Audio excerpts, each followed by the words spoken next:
This is Jonathan Aguilar here for Pro Boxing Fans. Delighted to be joined for the first time by unbeaten heavyweight Fabio Wardley. Fabio, we're talking a bit off camera just before I press record there. You're training hard. How has the last sort of 3 months, I guess, been?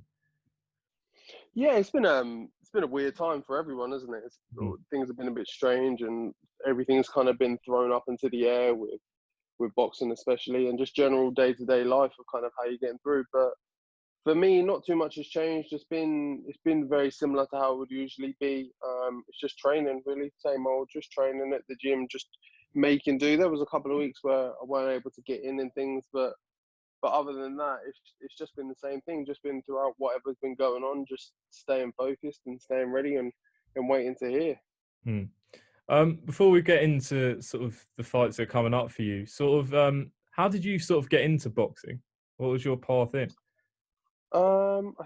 Anyone asks me, I always say I fell in. I always just say like it was just one of those things that I fell into. I played football for a few years, well, since I was a kid, I'd say. And I was like half decent, all right, but nothing special. And then like the later part, when I was a bit older, I got a few ankle injuries and things that kind of just took me out of it, and it was just like too much hassle to play.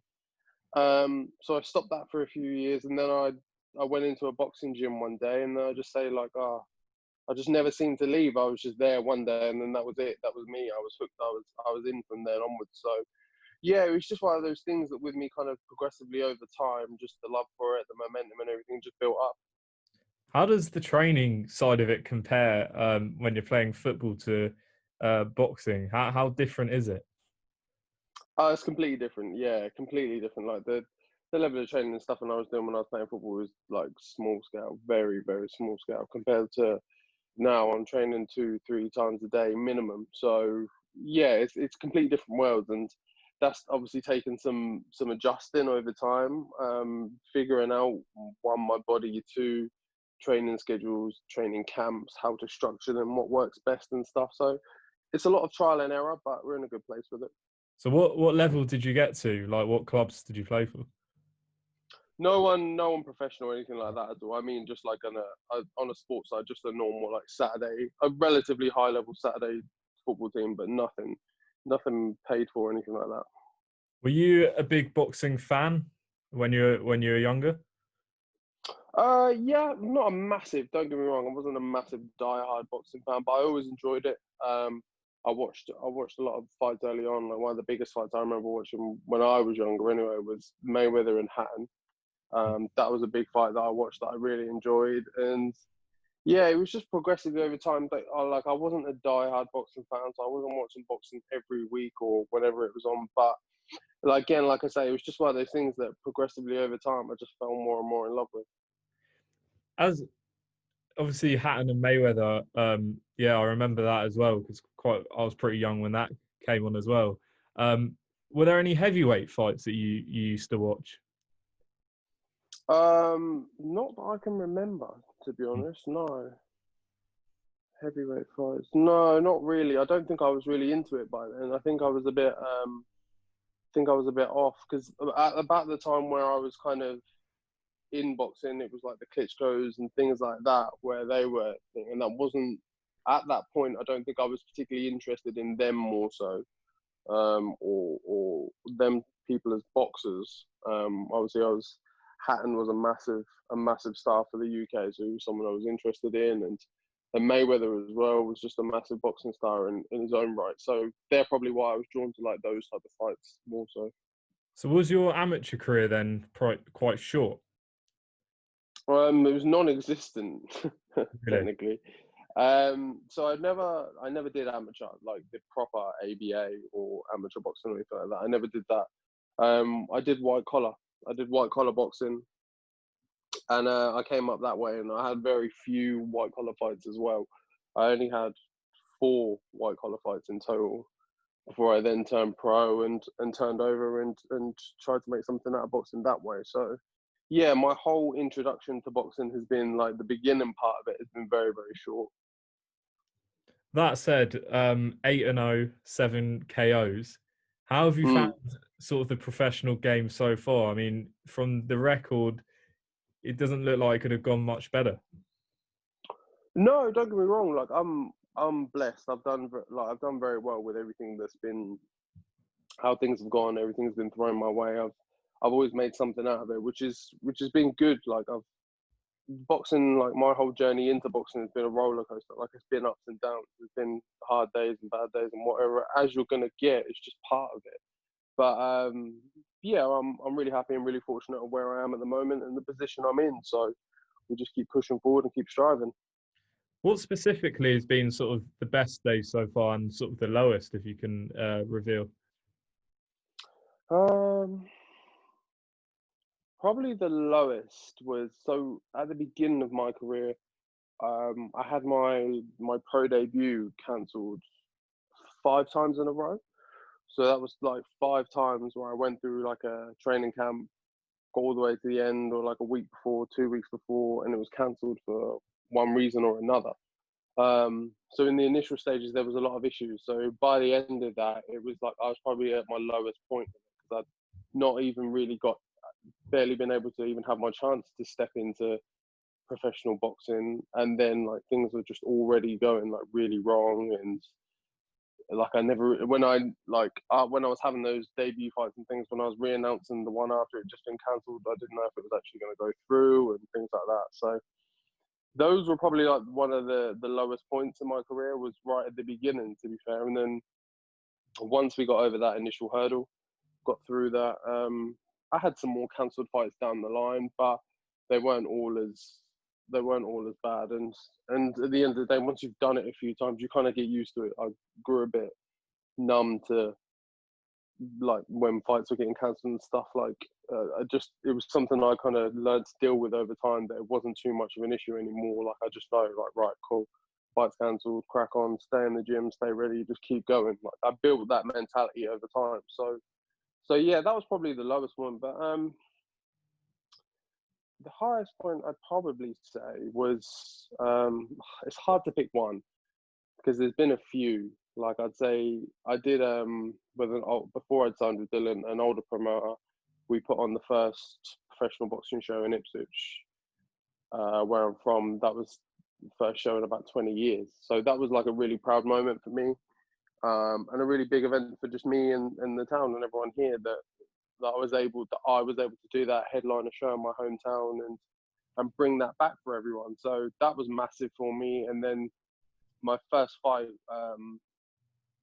signed under Dillion at the O2, was again a massive night for me. Just something like that whole week of doing the press conference, the weigh-in, the workout, and then obviously the fight night at the event, and all the cameras, all the media publicity and all that stuff that was mental. So them two are probably neck and neck with each other. What undercard was that on? That was Whyte Stadium 2. Okay, wow. So a big fight. Yeah, massive yeah. fight, massive event. I mean, talking about sort of headlining in Ipswich, are you sort of an Ipswich fan? Are you someone that wants to headline at the stadium down there? Yeah, definitely. Not so much. Like, I'm not a massive football fan or a massive Ipswich Town fan. Like, of course, I love the town and where I'm from and stuff like that. But again, I'm not a die-hard football fan, really. But I'd definitely love to. Something I've spoke about before is that I'd love to put a show on in Ipswich, and someday if we get to that level where we can host it at Portman Road, then that'd be great. That'd be a massive achievement. So that's something on the list, most definitely.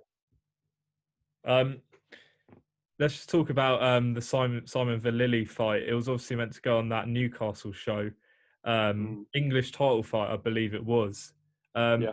From what you said in the interview so far about cancelled fights, I guess it's not something you are, I guess, used to that. But nonetheless, I guess big fight, you must have still been pretty disappointed. Yeah, same thing. I built that kind of that resistance over time to it, where like, okay, it's cancelled, fine, whatever. Just like the only time I'd ever be really annoyed at it is if it was something, whether it be like my fault that it was cancelled or something. If there was some force or something I could have controlled to stop it being cancelled, then yeah, then maybe I'll be annoyed or upset or whatever. But if it's just life and just things happen and things go wrong and don't always go the way you plan for them to, then there's nothing you can do. The only thing you can then control beyond that is how you react to it and staying training, staying ready, staying in the gym and staying professional, really. So, and that's all I did, just stayed ready, kept training and just waited for the opportunity to come back around. How likely is it that this fight's going to land in Matchroom Fight Camp? It's very likely. Yeah, very, very, very, very likely. Have you had any sort of confirmation on which show it might land in? Yeah, me and the team and stuff, we've had conversations with Eddie and stuff, and we're just sorting out a few little details and stuff, but we'll be able to announce some stuff in the coming weeks. What's that going to be like for you? I mean, we've seen sort of the pictures and videos. It looks like an amazing complex, even though it's obviously behind closed doors, no fans. But are you relishing that sort of arena? Because I think, as boxing fans, we haven't really seen much over the past 3 months. So I imagine the audience as well is going to be pretty big on TV. Yeah, definitely. That's the thing. Like on TV, it will be massive, massive exposure. Everyone, all boxing fans are dying for just a glimpse of boxing, anything. So, so yeah, that'll be a massive privilege for one, and a massive event to fight on. Obviously, there'll be no crowd there, there'll be no fans and supporters and stuff, but it's just another thing to adapt to and crack on with. What do you sort of know about Simon going into the fight? Me personally, not that much. Not that much. I know the roundabouts. I know that he was a good amateur. He's got a good amateur pedigree. Obviously, won a gold medal at the Commonwealth Games and stuff. So that's not no easy task. Like, so he has that background there. As regards to his pro career, he's been a bit up and down in moments and stuff. But he says he's at a good point now and he's at a high point. So perfect. Bring that on. That'll be ideal. So knowing him, no, me personally, I don't tend to look into boxers and things too much. I leave that more to my team for them to sort and discuss, and they do the insight and the analysis and stuff, and then they'll feed that back to me however they want. But yeah, it should be a good fight. Is it fair to say that if you were to beat Simon, this would be a bit of a breakthrough win?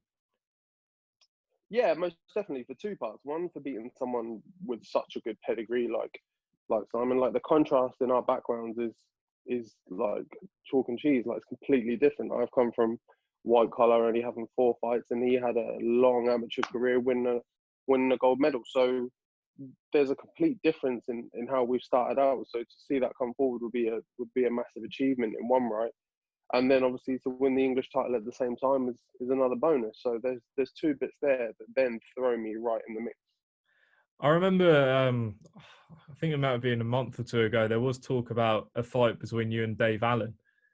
Is that still a possibility down the line? Yeah, any fight with anyone's a possibility. It was just something that was thrown into the mix after some comments that Dave made, and they were, when you actually read what he said, they were nice comments. What he said was that the Sky, I think it was at the time, asked him who he thought would be kind of in contention, because he said he wanted a British title at the end of the year. That was obviously before we know about Corona and everything like that. But he said he wanted to fight for a British title at the end of the year, and they asked him who would you like to fight, or who do you think is going to be at that level when you are ready to fight for it. And he just mentioned my name, and that's kind of where it came from. So if anything, it's a compliment from Dave to say that he thinks I'll be up there next to him at that level, which I feel I will as well. So if that fight comes along, then yeah, it'd be a good fight. I think he said he would take it, and I said I would as well. So there's no reason it wouldn't be able to get made. It just depends on a few other little details. I do want to come on to Dillion Whyte, your manager. First of all, signing with him, he's given a lot of opportunities to, yourself, Richard React, or Chris Congo. What's he like? What's it like having him as a manager?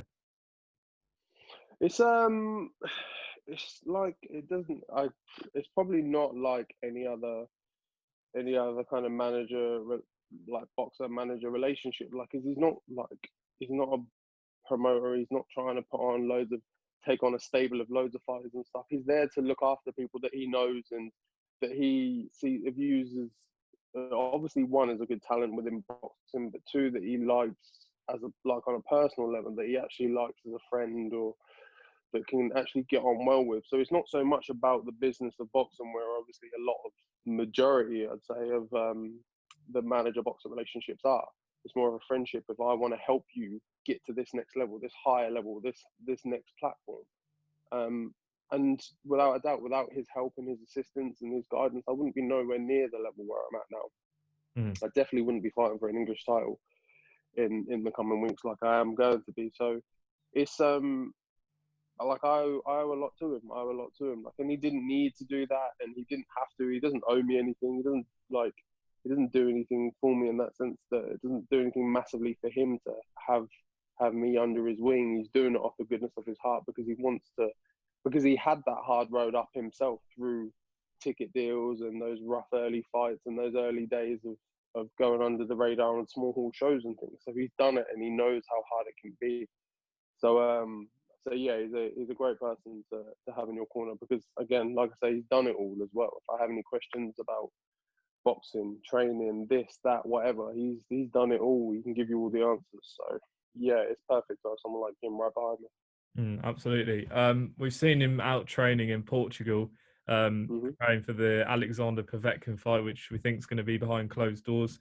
In the interim, there's obviously been a lot of talk of Tyson Fury and Anthony Joshua, and Dillian Whyte obviously waiting for his WBC title shot. What have you made of sort of the situation and the position Dillion's in at the moment?